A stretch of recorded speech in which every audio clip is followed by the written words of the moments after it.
अगर तुम इस वीडियो तक पहुंचे हो तो इसका मतलब है तुम उनमें से नहीं हो जो सिर्फ ज्ञान की नकल करते हैं, बल्कि उनमें से हो जो सत्य की गहराई को जीना चाहते हैं। तुम्हारे भीतर एक पुरानी प्यास जाग उठी है, शायद कई जन्मों से दबी हुई। वो प्रश्न जिसने सदियों से ऋषियों को मौन कर दिया और जिसने हर जागृत आत्मा को अपने भीतर झांकने पर मजबूर किया। मैं कौन हूं? क्या मैं ये शरीर हूं? क्या मैं ये मन हूं जो हर क्षण बदलता है? या मैं कुछ ऐसा हूं जो शरीर के परे, समय के पार और मृत्यु से भी परे है? इस प्रश्न का उत्तर किसी विज्ञान की किताब में नहीं है और न ही किसी धार्मिक शास्त्र के सतही शब्दों में। यह उत्तर अनुभव की भाषा में लिखा है और इस यात्रा में हम उसी भाषा को समझने की कोशिश करेंगे जो मौन की भाषा है। आज हम चलेंगे वहां जहां विचार रुक जाते हैं, जहां मन थम जाता है और जहां आत्मा का स्मरण शुरू होता है। यह यात्रा बाहर की नहीं, भीतर की है। यह यात्रा शब्दों की नहीं, सन्नाटे की यात्रा है।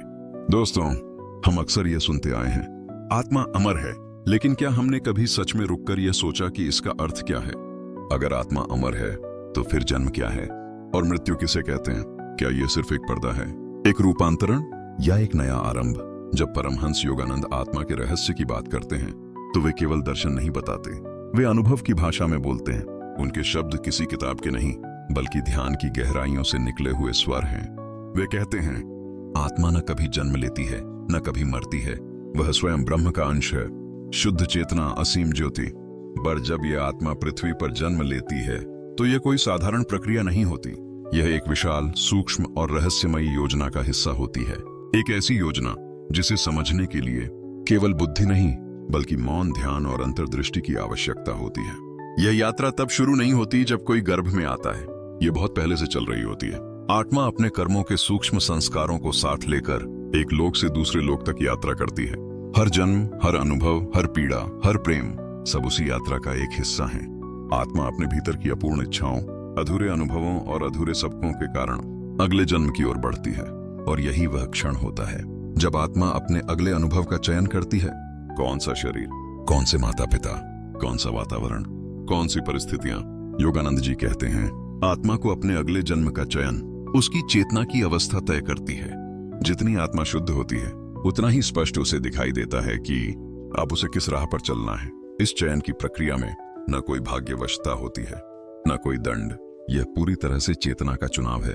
आत्मा जानती है कहां उसने प्रेम नहीं किया, कहां उसने घृणा को अपनाया, कहां वह क्रोध में बह गई और कहां उसने त्याग के बदले स्वार्थ चुना। फिर वह निर्णय करती है कि अगला जन्म कैसा होगा, कौन से अनुभव उसके अधूरे सबक पूरे करेंगे। यह सब किसी दैवी न्यायालय में नहीं होता, बल्कि आत्मा की स्वयं की दृष्टि में होता है। वहां कोई शब्द नहीं होते, वहां केवल कंपन होते हैं, वाइब्रेशंस। यही कंपन आत्मा को उसकी अगली यात्रा की दिशा देते हैं।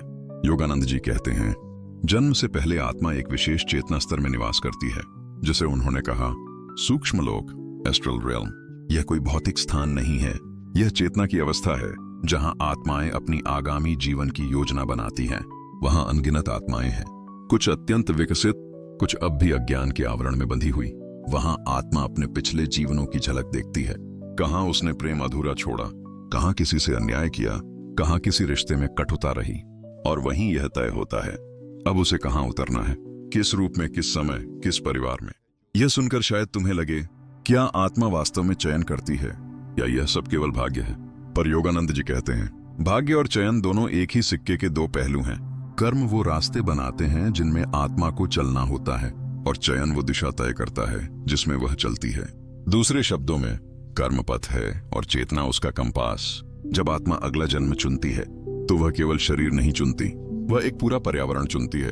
वो घर, वो समाज, वो परिस्थितियां जहां उसके अधूरे कर्म पूरे हो सकें। कभी वह प्रेम के लिए जन्म लेती है, कभी क्षमा सीखने के लिए, कभी सेवा के लिए, कभी आत्मबोध के लिए। यह सब उसी कॉस्मिक ऑर्डर का हिस्सा है जो ब्रह्मांड को चलाता है। पर एक रहस्य यहाँ और है, सिर्फ प्रेम ही नहीं, शत्रुता भी आत्मा को जन्म के लिए आकर्षित करती है। हाँ, कई बार तुम उसी घर में जन्म लेते हो जहां कभी तुम्हारे शत्रु थे, क्योंकि आत्मा जानती है मुक्ति तभी होगी जब घृणा को प्रेम में बदला जाएगा। इसलिए जो आज तुम्हारा विरोधी है वो शायद कल तुम्हारी आत्मा का सबसे पुराना साथी हो, जो तुम्हें जागरण की ओर धकेल रहा है। और फिर आता है वह क्षण जब आत्मा अपने चयन के बाद एक विशेष कंपन के माध्यम से माता के चेतना क्षेत्र में प्रवेश करती है। यह केवल जैविक घटना नहीं है, यह एक ऊर्जा की प्रक्रिया है। पहले आत्मा माँ के सूक्ष्म शरीर में एक छाया की तरह प्रकट होती है, फिर धीरे धीरे भौतिक शरीर में उतरना शुरू करती है। यह वह समय होता है जब माँ असाधारण अनुभव करती है, कुछ अद्भुत सपने, कुछ दिव्य भावनाएं, कभी कभी एक अनकहा सुकून, पर अधिकांश लोग इसे पहचान नहीं पाते। योगानंद जी कहते हैं, आत्मा को जन्म से पहले बताया जाता है कि आने वाले जीवन में उसे कौन कौन सी चुनौतियां झेलनी होंगी, कौन से संघर्ष, कौन से सब, और फिर भी वह इसे स्वीकार करती है क्योंकि वह जानती है हर जन्म एक अवसर है, हर पीड़ा एक साधना है। आत्मा यह भी जानती है कि पृथ्वी का जीवन आसान नहीं है, पर हर कठिनाई उसे सत्य के और करीब ले जाएगी। अब आत्मा शरीर में उतरने के लिए तैयार है, पर इससे पहले उसे एक भूल का पर्दा पहनना पड़ता है। वह भूल जाती है कि वह कौन थी, कहां से आई और क्यों आई। यही कारण है कि नवजात शिशु के पास अपने पिछले जन्मों की कोई स्मृति नहीं होती। यह विस्मरण आवश्यक है क्योंकि इसी भूल के माध्यम से आत्मा नए सिरे से सीखती है। लेकिन यही विस्मरण हमारा सबसे बड़ा दुख बन जाता है, क्योंकि इस भूल में हम अपने दिव्य स्वरूप को खो देते हैं। फिर हमें साधना करनी पड़ती है, ध्यान करना पड़ता है, ताकि फिर से उस स्मरण को जागृत कर सकें। आत्मा अब धीरे धीरे गर्भ की यात्रा में उतरने लगी है। यहां से शुरू होती है जन्म से पहले की सबसे पवित्र अवस्था। माँ की हर भावना, हर विचार, हर डर, हर प्रेम अब आत्मा की चेतना में प्रतिध्वनित होने लगता है। यह समय आत्मा के लिए सबसे संवेदनशील होता है। माँ का मन ही उसका पहला विद्यालय होता है। वह जो सोचती है वही आत्मा के भीतर पहला संस्कार बन जाता है। यही कारण है कि वेदों ने कहा, गर्भ संस्कार सर्वोच्च साधना है, क्योंकि इसी समय आत्मा सबसे अधिक ग्रहणशील होती है। अगर माँ के भीतर भय है तो वही आत्मा का पहला अनुभव बनता है। अगर माँ के भीतर प्रेम और श्रद्धा है तो वही आत्मा का पहला स्पंदन बनता है। ये कोई मनोविज्ञान नहीं, बल्कि ऊर्जा का विज्ञान है। योगानंद जी कहते हैं, माँ का मन ही उस समय आत्मा का पहला मंदिर होता है।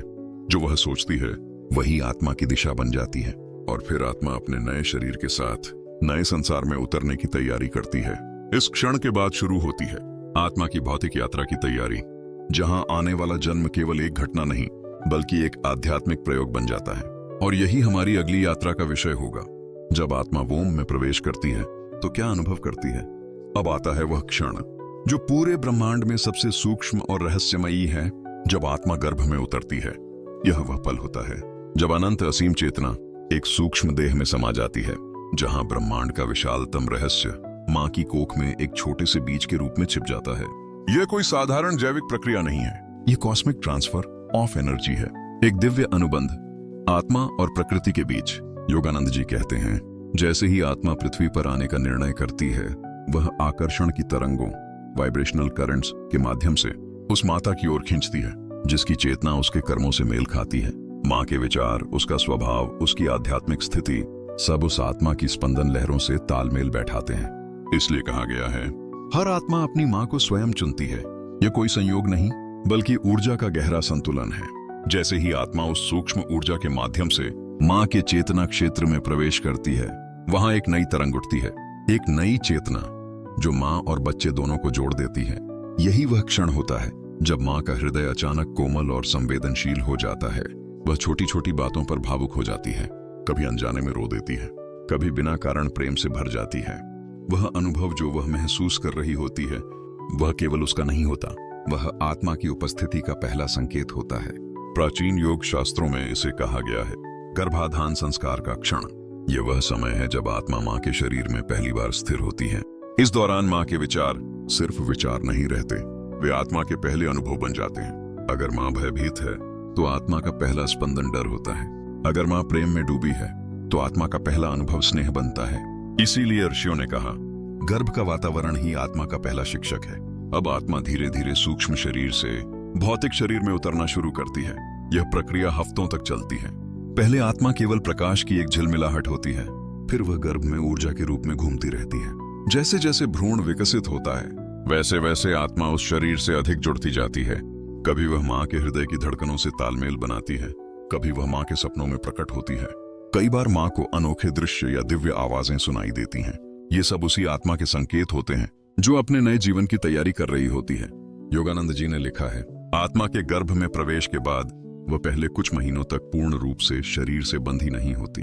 वह बीच बीच में सूक्ष्म लोक में भी जा सकती है। वह कभी माँ के भीतर होती है, कभी सूक्ष्म जगत में अपने पुराने साथियों को विदा कहने जाती है। यह स्थिति 6ठे महीने तक रहती है।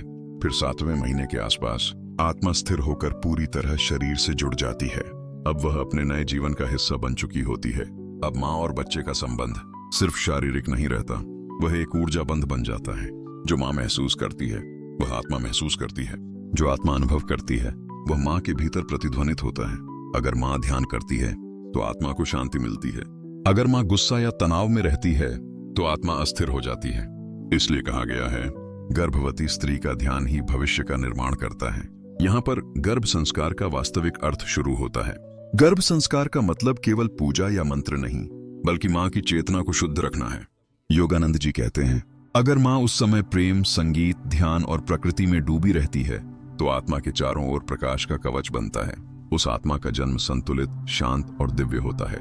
लेकिन अगर गर्भावस्था में माँ भय, क्रोध या चिंता में रहती है तो आत्मा के चारों ओर अस्थिरता की तरंगें जमा हो जाती हैं। फिर वही अस्थिरता आगे चलकर बच्चे के स्वभाव में दिखती है। यही कारण है कि प्राचीन भारत में गर्भावस्था के समय माता को एक जीवित मंदिर माना गया। उसकी सेवा, उसका सम्मान और उसका मानसिक सुख सबको सर्वोच्च महत्व दिया गया।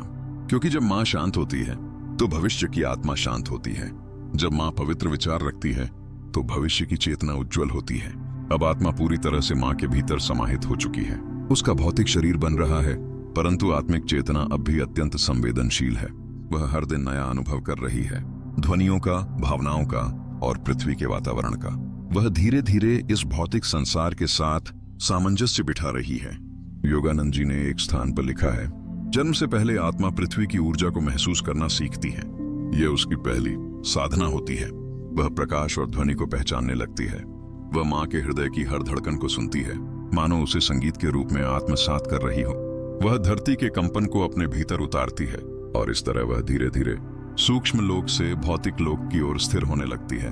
यह यात्रा जितनी सुंदर है उतनी ही रहस्यमयी भी, क्योंकि इसी दौरान आत्मा भूलने लगती है कि वह कौन थी। उसकी चेतना अब धीरे धीरे भौतिक नींद में चली जाती है। वह अपने ब्रह्म स्मरण को खो देती है और यही विस्मरण उसे जीवन का खेल खेलने देता है। पर कभी कभी कुछ आत्माएं पूरी तरह नहीं भूलती। वो बच्चे जिन्हें तुम जन्म के तुरंत बाद अजीब बातें करते सुनते हो, कभी कहते हैं मैं पहले कहीं और था, कभी किसी पुराने घर या व्यक्ति को पहचान लेते हैं। वो वही आत्माएं होती हैं जिनकी स्मृति का पर्दा पूरी तरह नहीं गिरा। अब आत्मा अपने नए जीवन की तैयारी में है। गर्भ में उसका शरीर लगभग पूर्ण हो चुका है। उसकी चेतना अब स्थिर है। वह अब जन्म की दहलीज पर है। पर इस जन्म से पहले वह आखिरी बार मौन में जाती है। वह भीतर से एक गहरा संकल्प लेती है, मैं इस जीवन में अपने अधूरे कर्म पूरे करूंगी, मैं प्रेम को पहचानूंगी, मैं सत्य की ओर बढ़ूंगी। और फिर आता है जन्म का क्षण, जब माँ की पीड़ा और आत्मा का संकल्प एक साथ गूंजते हैं तो ब्रह्मांड में एक नई ध्वनि उठती है। वह रोने की आवाज, जो हम जन्म का पहला रोना कहते हैं, वह वास्तव में आत्मा की पहली पुकार होती है। इस भौतिक जगत में वह घोषणा होती है कि मैं आ गई हूँ, मैंने धरती पर अपना स्थान ले लिया है। इस क्षण से आत्मा की भौतिक यात्रा शुरू होती है। एक ऐसी यात्रा जहां वह भूल में प्रवेश करती है ताकि फिर से स्मरण की ओर लौट सके, क्योंकि यही जीवन का उद्देश्य है, भूल के बीच स्मरण करना, अंधकार के बीच प्रकाश को पहचानना। दोस्तों, जन्म केवल एक शुरुआत नहीं, ये आत्मा के महान प्रयोग का प्रथम अध्याय है। आने वाले भाग में हम जानेंगे जन्म के बाद आत्मा क्या अनुभव करती है, कैसे वह इस संसार के नियमों में ढलती है, कैसे कर्म उसे मार्ग दिखाते हैं और कैसे हर अनुभव उसे अपने असली घर परमात्मा की ओर ले जाता है। अंधकार के गर्भ से निकलकर आत्मा ने अब पहली बार प्रकाश देखा है। पहली बार उसने सांस ली है। यह सांस केवल हवा नहीं है, यह आत्मा का पहला संवाद है इस पृथ्वी से। जिसने पहले अनंत आकाशों में उड़ान भरी थी, वह अब एक छोटे से शरीर में सीमित हो गई है। जो कभी सर्वव्यापी थी, अब एक नवजात शिशु के रूप में सिमटी हुई है। यह वही क्षण है जिसे योगानंद जी ने कहा, डिवाइन डिसेंट, ईश्वर का अवतरण। जन्म के कुछ क्षण बाद ही आत्मा एक गहरी विस्मृति में चली जाती है। उसे अब याद नहीं रहता कि वह कौन थी, कहां से आई थी और क्यों आई थी। यह विस्मृति ही संसार का पहला नियम है, क्योंकि अगर आत्मा सब याद रखे तो वह यह खेल नहीं खेल पाएगी जिसे हम जीवन कहते हैं। इसलिए जब शिशु रोता है, वह केवल दर्द से नहीं रो रहा होता, बल्कि इसलिए भी कि वह अपनी दिव्यता से भौतिकता में उतर आया है। उसका पहला रोना भूलने की पहली गूंज होता है, लेकिन विस्मृति के बावजूद कुछ स्मृतियां भीतर दबे बीजों की तरह बची रहती हैं। इसलिए हर बच्चे की आंखों में एक अलग गहराई होती है। किसी की आंखों में मासूम जिज्ञासा होती है, तो किसी की आंखों में अज्ञात भय। योगानंद जी कहते हैं, हर आत्मा अपने साथ पिछले जन्मों की ऊर्जा स्मृति लाती है। वह स्मृति भले ही शब्दों में ना हो, पर वह आत्मा के चारों ओर ऊर्जा के रूप में मौजूद रहती है। इसलिए कोई बच्चा शांत और सहज होता है तो कोई बेचैन और चंचल, किसी को संगीत सुनते ही मुस्कान आ जाती है तो किसी को एक विशेष स्वर से डर लगता है। ये सब संकेत हैं कि आत्मा अपने पुराने संस्कारों के साथ आई है। अब आत्मा अपनी नई दुनिया में ढलने लगती है। माँ के स्पर्श से उसे सुरक्षा का अनुभव होता है। यह सुरक्षा केवल शारीरिक नहीं बल्कि ऊर्जा का पहला आलिंगन है। हर बार जब माँ उसे गोद में लेती है, उसकी चेतना कहती है, यह मेरा घर है। कभी कभी वह मुस्कुराती है बिना कारण, कभी अचानक चौंक जाती है क्योंकि उसे यह संसार बहुत घना और भारी लगता है। जो आत्मा पहले प्रकाश में रहती थी वह अब पदार्थ के जाल में बंध गई है। यह उसका पहला अनुभव है, सीमितता का। आत्मा धीरे धीरे अपने शरीर के साथ एक हो रही है।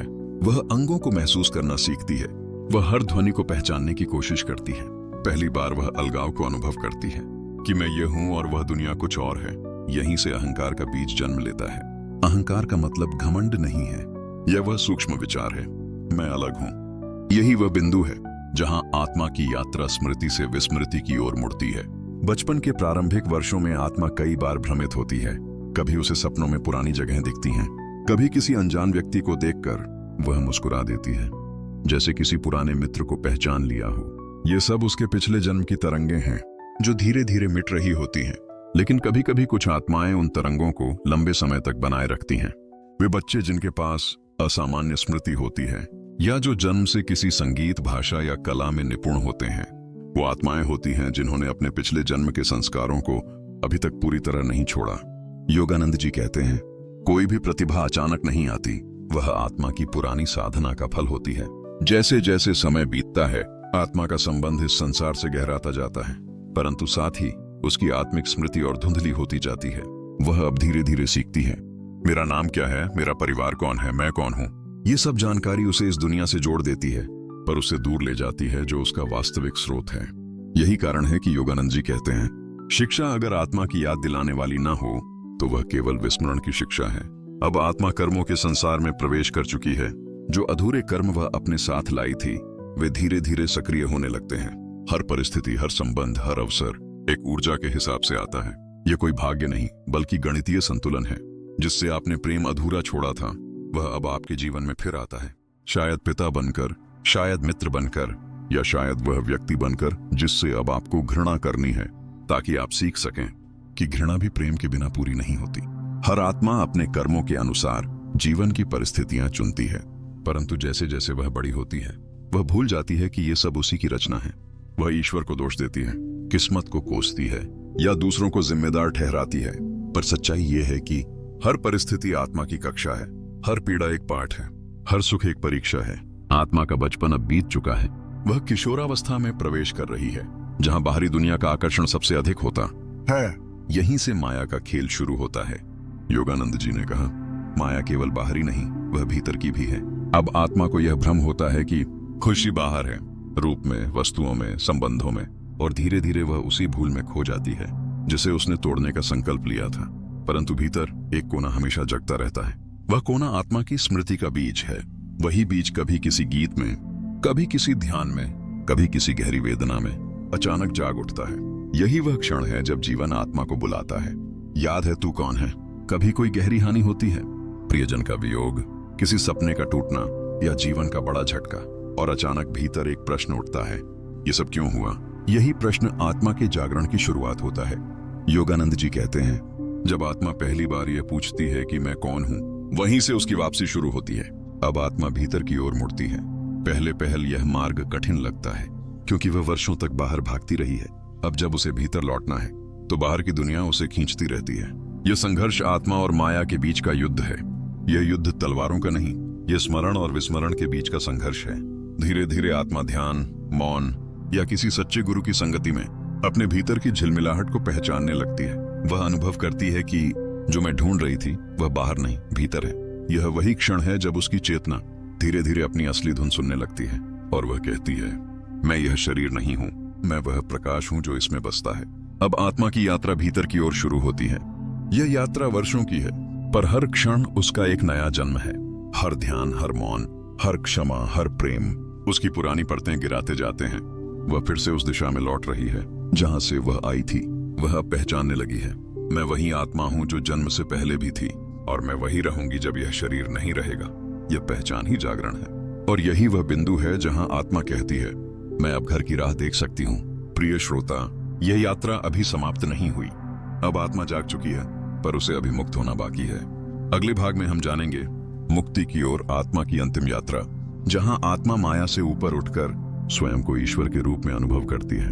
यह भाग होगा आत्मा की पूर्ण पहचान और ब्रह्म के साथ एकत्व की कहानी। अब आत्मा जाग चुकी है, उसे याद आ चुका है कि वह केवल यह शरीर नहीं बल्कि चेतना का अंश है। वह अब बाहरी दुनिया से नहीं, अपने भीतर से संवाद करती है। अब वह जीवन को केवल जीती नहीं, उसे देखती है। यह वही मोड़ है जहां से शुरू होती है वापसी की यात्रा। वो यात्रा जो जन्म से पहले तय हुई थी, वो यात्रा जो हर आत्मा को करनी ही पड़ती है। योगानंद जी कहते हैं, जब आत्मा भीतर की ओर मुड़ती है तब ईश्वर उसकी ओर झुकता है। पहले आत्मा जीवन का पीछा कर रही थी, अब वह मौन का अनुसरण कर रही है। पहले वह अनुभवों को पकड़ना चाहती थी, अब वह उन्हें देखने में संतुष्ट है, और इसी स्वीकार से उसके भीतर शांति का सागर उठता है।